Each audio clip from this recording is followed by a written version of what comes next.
Патот на македонскиот народ од еднокултурното осознавање во почетокот на 19-тиот до афирмирањето на модерната македонска нација и создавањето на националната држава во половината на 20-тиот век, формално од појавата на првиот печатен текст на современиот македонски јазик во 1802 година и првата посебна книга на тој јазик во 1814 година, па се до прогласувањето на современата македонска држава на првото заседание на АСНОМ во 1944 година во манастирот Прохор Пчински, ја представува историјата на македонската преродба. Македонскиот преродбенски процес се разликува од некогашната ренесанса во Италија од 14-тиот, 15-тиот, 16-тиот век. Тоа е всушност во македонскиот случај осознавањето, свеста на народот.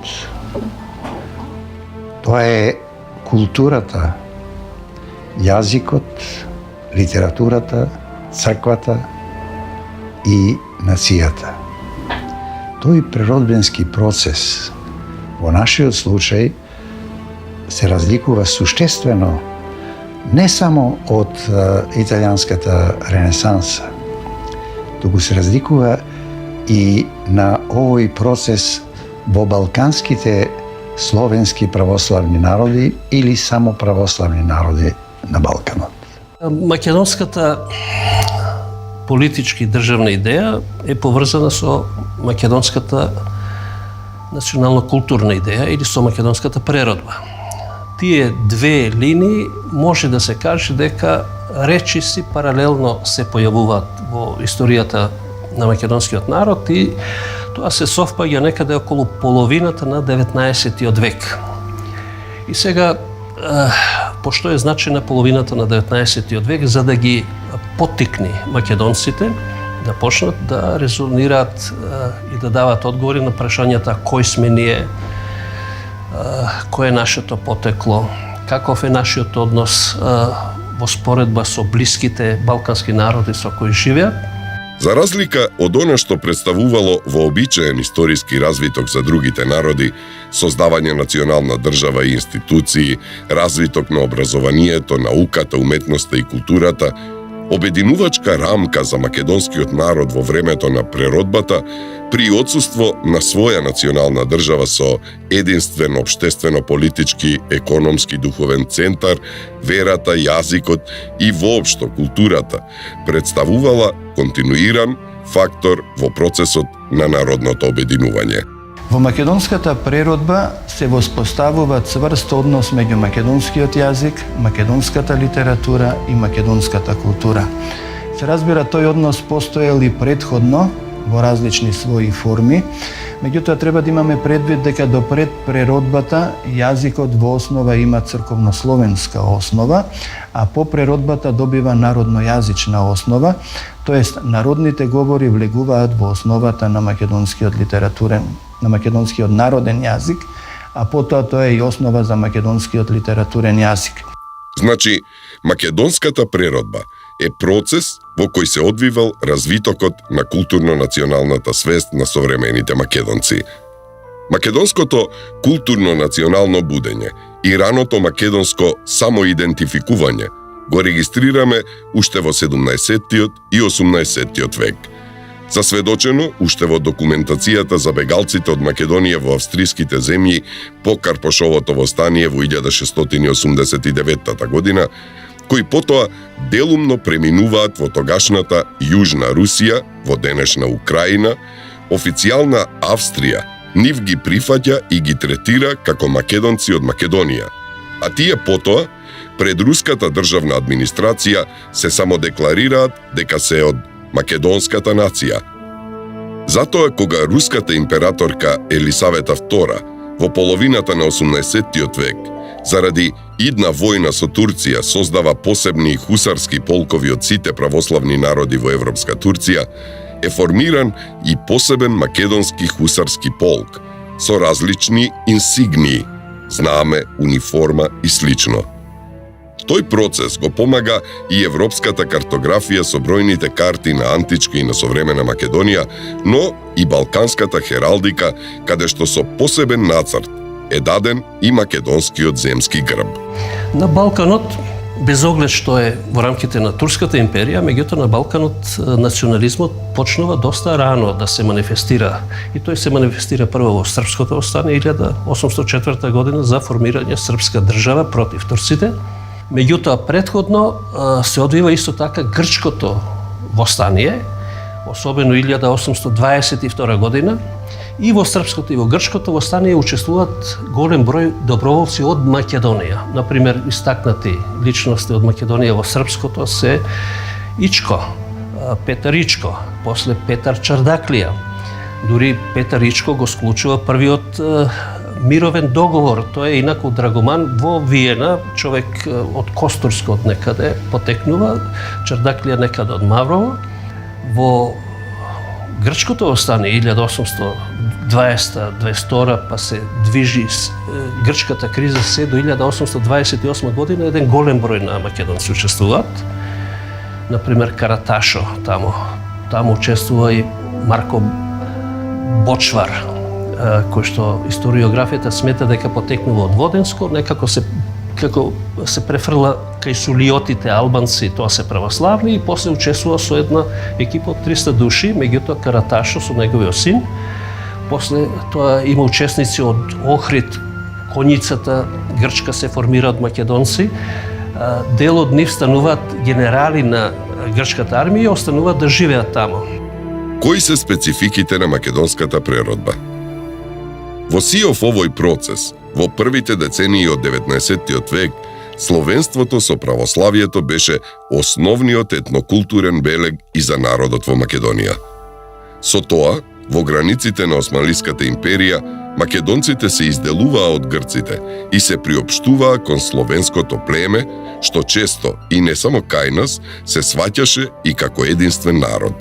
Имено населувањето на словенските племиња, кое што траело прилично долго, во долг период, и притоа со контактот со старосоделското население, односно античкото македонско население, доаѓа до една симбиоза на тие антички македонци со новите доселеници. И на тој начин некако започнува структурирањето, формирањето на македонскиот народ, кој што се одделува со свој македонски јазик низ историјата. Главната препирка меѓу македонците и бугарите со намера да се расчисти кој што е, чии традиции од каде потекнуваат и како се именуваат, се одвива во 60-тите години од 19 век, некаде од 1860 до 1870-71 година, кога веќе бугарите мора да почнат да пишуваат за македонското прашање дека излезе на пазар и мора да се расправа јавно. До тогаш настапува на спорење дека македонците не се бугари, бугарите имаат друг корен, во Асен и Аспарах, а македонците си имаат свој корен во Филип и Александар Македонски. И тогаш настануваат тие компликации, бидејќи грците рекоа, па како може вие сте словени, а се повикувате на Александар Македонски и на античка Македонија.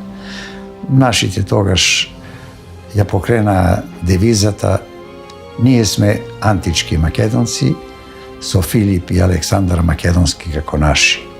Од каде таа идеја кај македонците да бараат врска со старата македонска држава?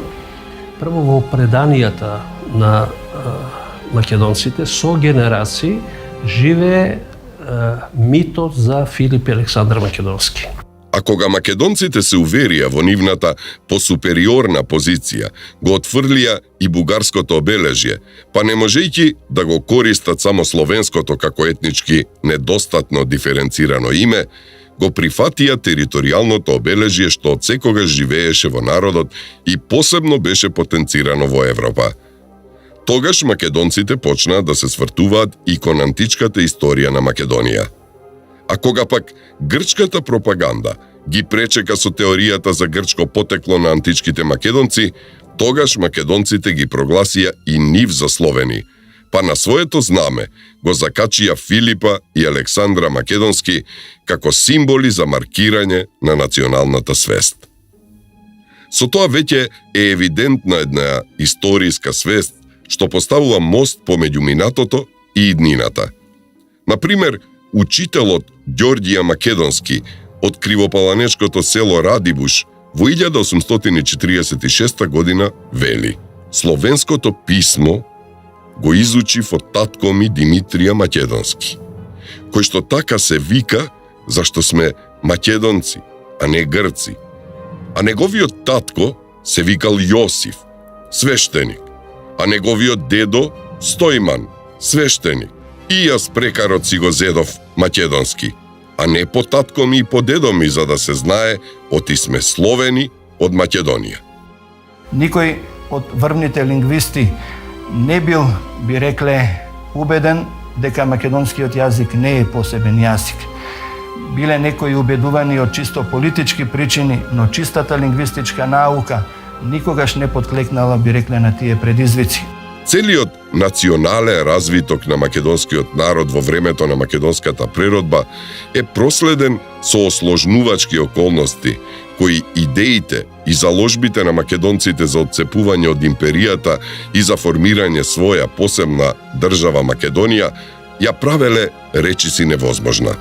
Во македонскиот случај, бидејќи во Европска Турција Македонија остана како последна словенска православна земја во границите на Европска Турција, сите соседни држави кои се формираа веќе, конечно и со Бугарија 1878 година, пројавија претензии за земање на македонската територија.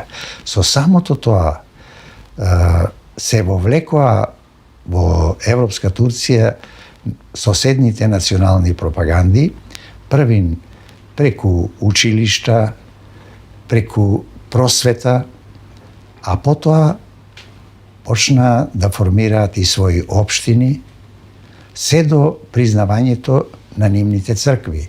Учествувајќи во заедничките борби против грцизмот со бугарите, започнува да се варира името дека македонците се исто така бугари, да се шири тоа влијание и дека треба да се обедина со бугарите.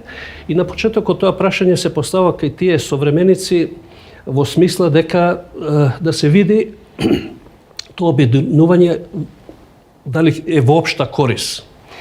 И дел од македонските интелектуалци се определува за тој среден пат, така да се речи, би се обединиле со бугарите, но да видиме сега за јазикот и за другите интереси, особено подоцна 1870 година, кога се формира екзархијата како бугарска црква, која што прв пат словенска црква наспроти грчката црква после укинување на Охридската архиепископија, се јавуваат и другите прашања. Дали таа црква ќе пастирува само во религиска смисла и ќе биде во интерес на сите, или пак ќе биде наметната на македонците како што беше грчката и економски да го експлоатира и да го шири влијанието на бугарите и така натаму.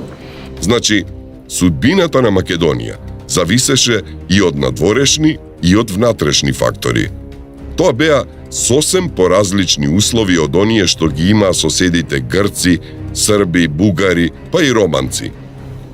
Исламизираните албанци пак, како владеачки правоверен народ во империјата, скоро секогаш беа една од клучните пречки за нашето изделување и ослободување. Тие беа всушност фактичките владетели не само на локално ниво, туку и во највисоките цивилни и воени власти од султановата гарда до врвот на портата. Исламизираните албанци беа јуришни одреди во војната на Турција со Австрија и во задушувањето на Карпошовото востание, како и со башибозукот во време на македонските востанија.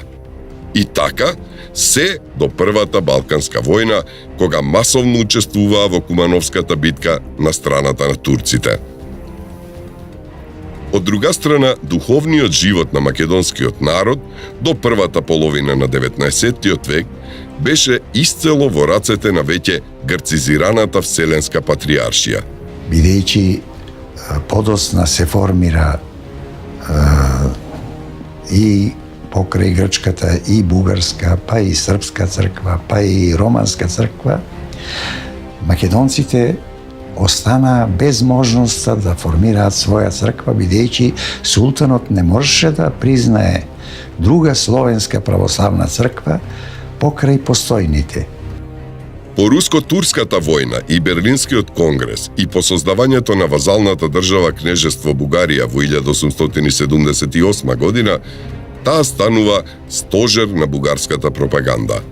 Таа действува веќе слободно во Европска Турција преку црковно-училишните општини и бугарските екзархиски училишта, поставува екзархиско свештенство, отвора конзулати под форма на трговски агенции, читалишта, библиотеки и создава школувана интелигенција воспитувана во бугарски дух.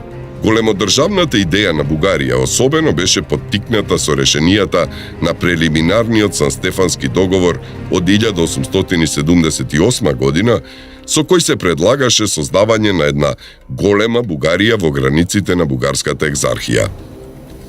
Додека не беше фиксиран литературниот бугарски јазик, значи нормативно уреден, сметаше дека треба да се направи еден среден јазик од двете наречија, да се земат правилата говорни и на македонскиот и на бугарскиот јазик. Дури Зографски Партенија сметаше дека македонското наречие треба да биде во основата на тој литературен јазик, бидејќи според неговата оценка македонското наречие или македонскиот говор или јазик е полнозвучен, построен и многу поубав во однос на бугарскиот. И никој не може да каже дека македонскиот јазик нема свој континуитет. Тој е препознатлив. Препознатлив е најпрво во говорената форма по својот акцент.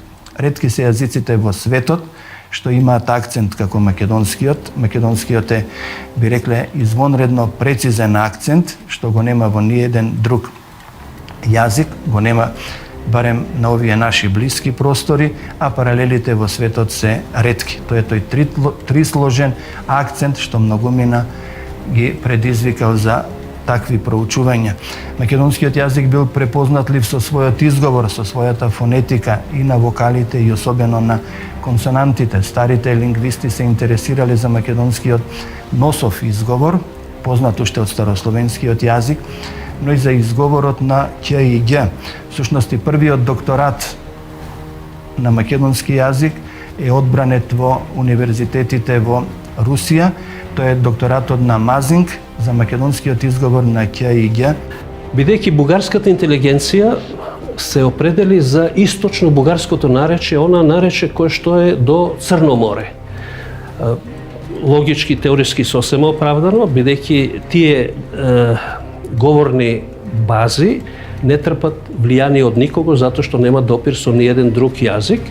И од кога ја формира нормата, тие инсистира само на таа норма и тука доаѓа до сударот меѓу македонците и бугарите, бидејќи тој источно бугарски им е далечен комплетно јазик и започнува расправата дека македонците не се бугари, дека едно се бугарите, друго се македонците. А токму сето тоа пак ја засили сепаратистичката тенденција во Македонија, што се пројави највидливо во битката за словенски јазик во црквите и мајчин во училиштата. Тоа најде израз и во учебниците на Анатолија Зографски во 1838 година, на Партенија Зографски 1857 и 1858 година, на Димитар Македонски и Димитар Узунов во 1867-68 година, Кузман Шапкарев во 1868-1875 година, Вениамин Манчуковски во 1872 година и Ѓоргија Пулески во 1873 година до 1880 година. Ситуацијата скоро се усложнува со појавата на романската пропаганда, што се зароди веднаш по создавањето на Обединетата држава што се нарече Романија, а по Берлинскиот конгрес беше организирана Призренската лига со идеја за голема Албанија. Така, на Балканот го почнаа ривалството цел спектар големодржавни идеи, сите затемелени врз иднината на Македонија. А сето ова се одразува и врз свеста на македонците.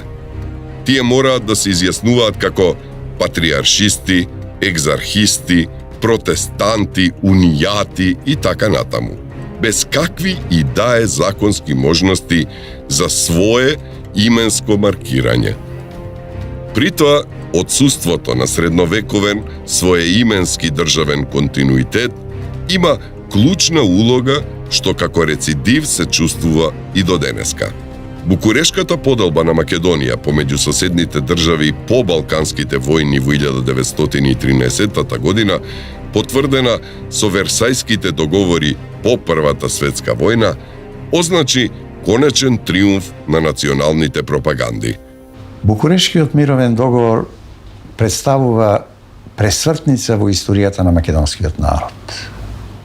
Тогаш прв пат македонската територија и македонскиот народ беше разграбен, поделен и за жал останува во состојбата каква што ја гледаме и денеска. Тоа создаде нова ситуација и меѓу балканските држави и народи и некогашните национални пропаганди успеа да завојуваат територии во кои ја спроведуваа својата национална политика, го воведуваа својот јазик, српскиот, бугарскиот, грчкиот, еден дел и албанскиот, во еден дел од Македонија, и на таков начин доаѓа разбивање на македонското тело. Со тоа и преродбенските процеси зазедоа друг еден правец во својот развиток во борбата за национална афирмација на македонскиот народ.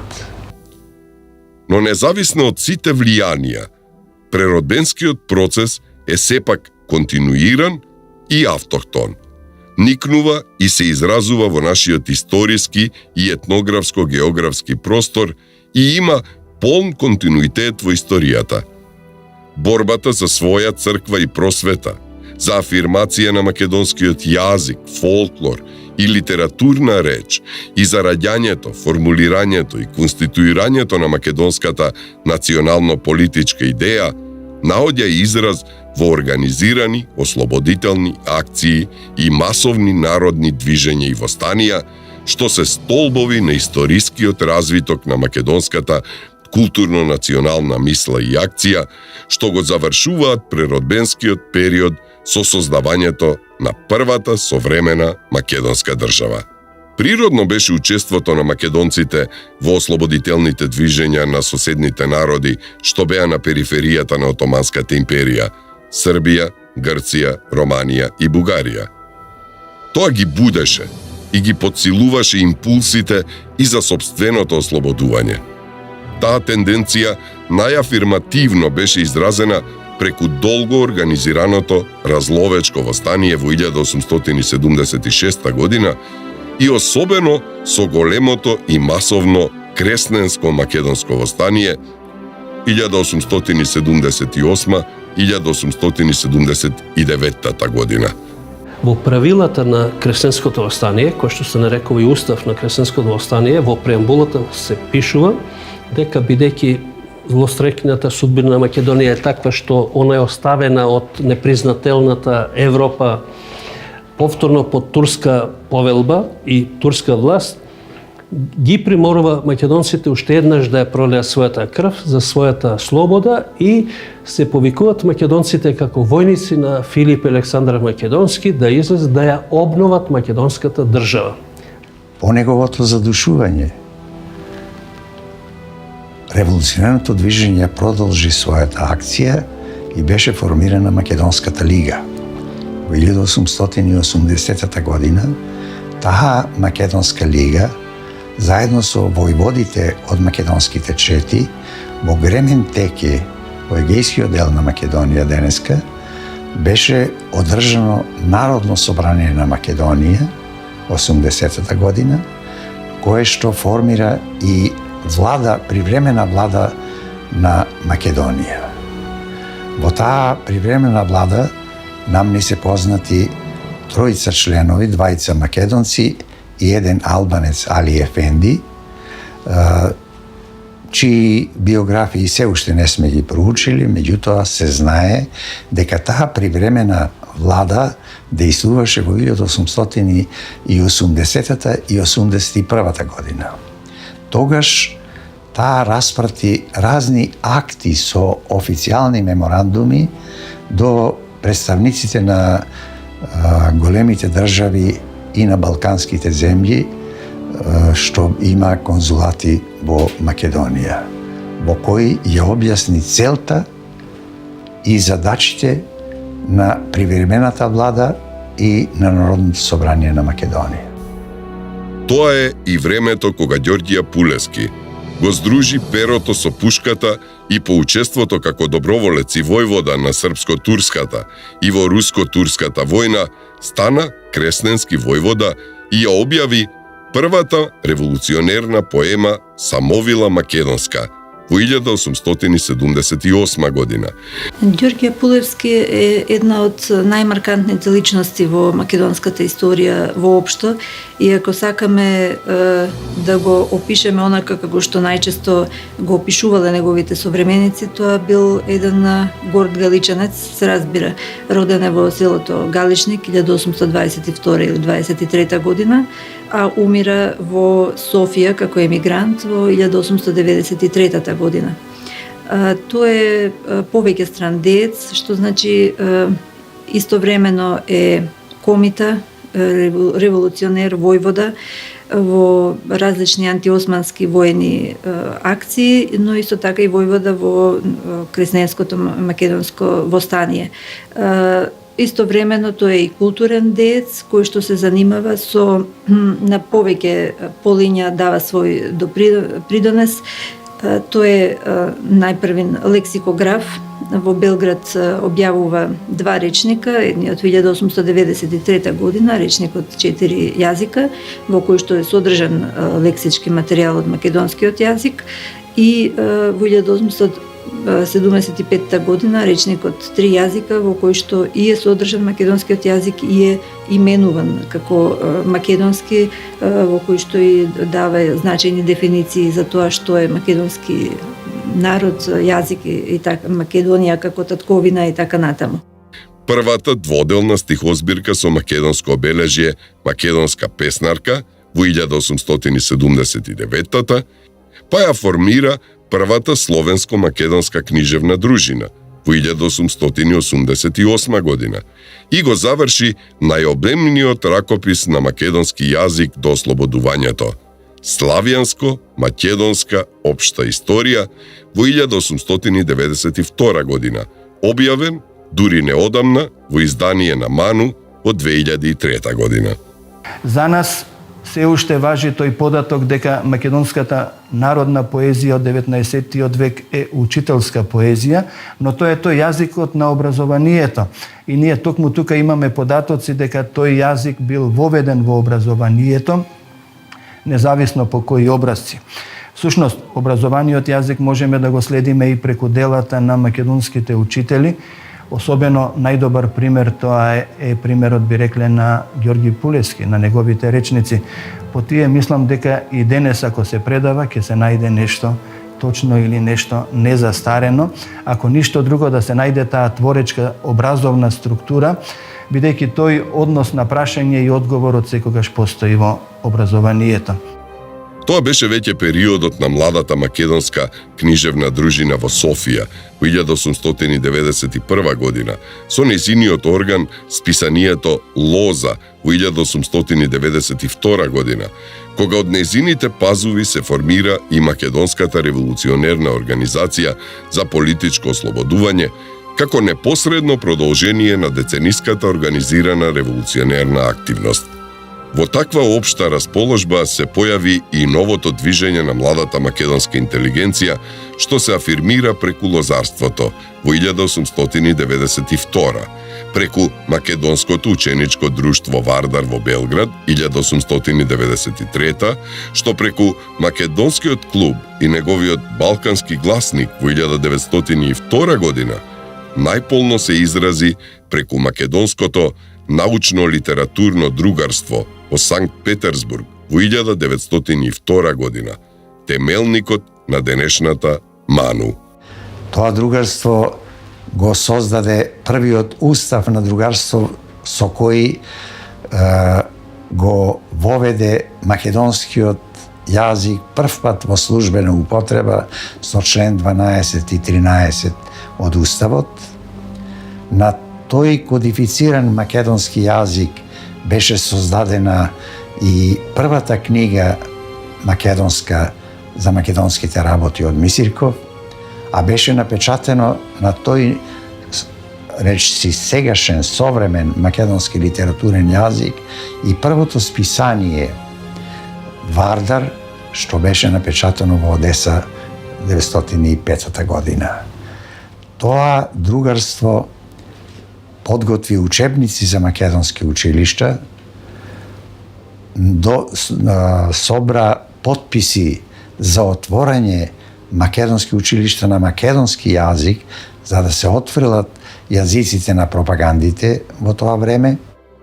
Иако обидите на другарството за отворање училишта и пансиони на мајчин јазик најде на отпор и од веќе врховизираната македонска револуционерна организација, македонската колонија во Петерсбург ги продолжи традициите на националната преродба и застана против подготовките на Балканскиот сојуз за војна со Турција 1904 до 1912 година.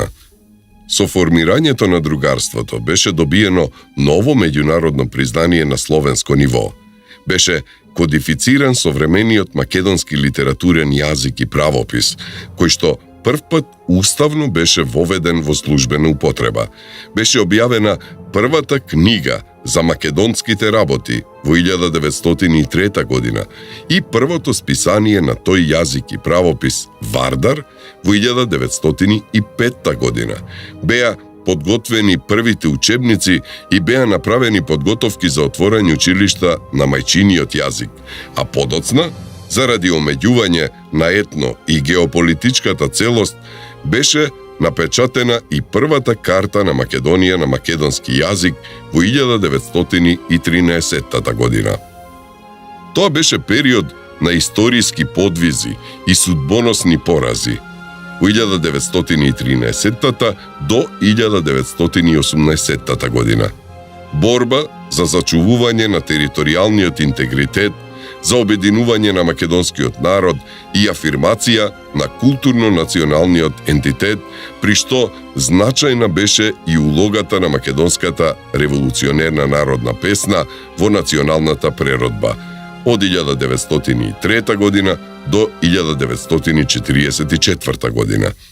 Во времето на почетоците на македонската национално-револуционерна борба, значи кон крајот на 19-тиот век, во Македонија се појавува така наречената учителска поезија. Тоа е всушност револуционерна поезија во која што македонските востаници, би рекле, предводниците на четите со себе носеле и учители да ги запишат нивните подвизи. Се разбира, најчесто тие подвизи биле запишувани во стихувана форма, во онаа смисла што на учителите најмногу им се одветствувала таа форма. Тука е настаната една богата, би рекол, македонска литературна продукција на изворни, би рекле, оригинални македонски творби, кои што во народот се познати како народна поезија. Би рекол, не постои македонски револуционер за кого не е испеана песна, а всушност таа е испеана од некој од четите, кој што бил по професија учител, бил образован и ги обработувал тие настани. Искушенијата на војната и мирот во раскинатата Македонија во 1919 до 1934 година помина преку Версајската мировна конференција и односот на македонскиот разнебитен субјект, од 1919 до 1920 година, низ крваво етничко чистење, екзодус и насилни асимилациони процеси во деловите на раскиратиот народ од 1921 до 1930 година, со превирања сред емиграцијата, михајловисти, протогеровисти и обединисти од 1931 до 1933 година. Тоа беше преломниот период на меѓународната афирмација на македонскиот културно-национален субјективитет и политичко созревање на нацијата во 1934 до 1940 година. Коминтерната сушност на 11 јануари 1934 година мораше да го прифати барањето на македонците што се бореа за македонска држава, дека се посебен народ со посебен јазик и посебна историја. А во тоа најде Коминтерната свој интерес и таа го поддржа тој процес. Таа резолуција потоа во друга форма беше објавена во македонско дело и изврши позитивна улога во затврдувањето на македонската национална свест и афирмацијата на македонската нација, јазик и култура. Тогаш дојде до израз Македонското културно-просветно друштво на студентите Вардар во Загреб, Белград и Скопје во 1935 до 1938 година. Но и активноста на Македонскиот народен сојуз во Соединетите Американски држави, Канада и Аргентина во 1930 до 1940 година.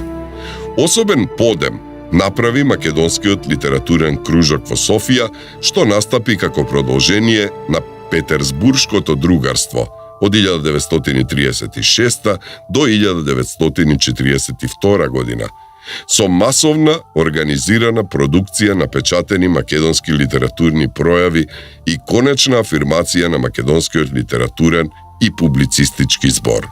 Во Македонскиот литературен кружок во Софија веќе македонскиот јазик не само што доби и меѓународно признание во 1934 година, туку на планот на литературата на мајчиниот јазик се создаваше завидна македонска драмска продукција. Чернодрински, Хаджидинев, Киров Мајски, Илјоски, Панов, Крле, Петковски и други. И модерна поетска литература. Марковски, Рацин, Неделковски, Наумчевски и други. Со сето тоа, веќе широко се афирмира и македонската национална свест, но и македонскиот јазик и македонската литература. Во основите на денешната Македонска академија на науките и уметностите лежи историјата на Македонското научно литературно друштво. Незината дејност е адекватна на дејноста на тоа другарство.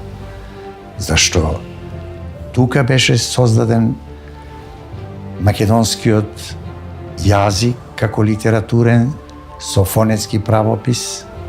Тука беше воведен прв пат во нашата историја во службена употреба тој кодифициран веќе јазик. Тука беше создадена првата книга, беше објавено првото списание, беше објавена подоцна првата карта на македонски јазик на Македонија од Димитрија Чуповски. Затоа се смета дека Македонската академија на науките своите основи треба да ги бара во дејноста на Македонското научно литературно другарство начело со Димитрија Чуповски како негов председател. Таквиот подем, како непрекинат континуитет, природно се влеа и во оружената национално-ослободителна борба од 1941 до 1944 година, продолжувајќи ја својата мисија и во новите околности. Првото заседание на АСНОМ ја инаугурира македонската државност, го заврши преродбенскиот процес и го отвори широкиот фронт на слободниот тек на сестраниот македонски културно-национален развиток, макар и само на еден дел од етноисториската територија. Така се слеаја идеалите на Партенија, Миладиновци, Пулевски, Мисирков, Чуповски, Делчев, Рацин, Вапцаров, Кузман, Шарло и Ченто во единствен преродбенски процес на борбата за македонска културно-национална и државно-политичка афирмација. Тука не се незначајни последиците од разбивањето на Шарловиот покрајнски комитет на Комунистичката партија во Македонија за единствена ослободителна борба на целата етничка територија и за задоцнетото формирање на Комунистичката партија на Македонија од 1941 до 1943 година, но и улогата на Комунистичката партија на Југославија и Јосип Броз Тито во реализацијата на директивата на Коминтерната за издвоена борба на македонците според Версајската поделба и значењето на косовските единици и на темпо во формирањето и действувањето на Авнојската македонска народно-ослободителна војна од 1943 до 1944 година. Треба да се истакне и улогата на партизанската печатница Гоце Делчев на Лопушник и на партизанскиот печат за развитокот на борбата за македонски литературен јазик. Посебно место и значење имаше и македонската народно-ослободителна песна, како и печатените одделни литературни и други публикации во мобилизацијата на патриотската свест и за афирмацијата на македонскиот јазик и литературата.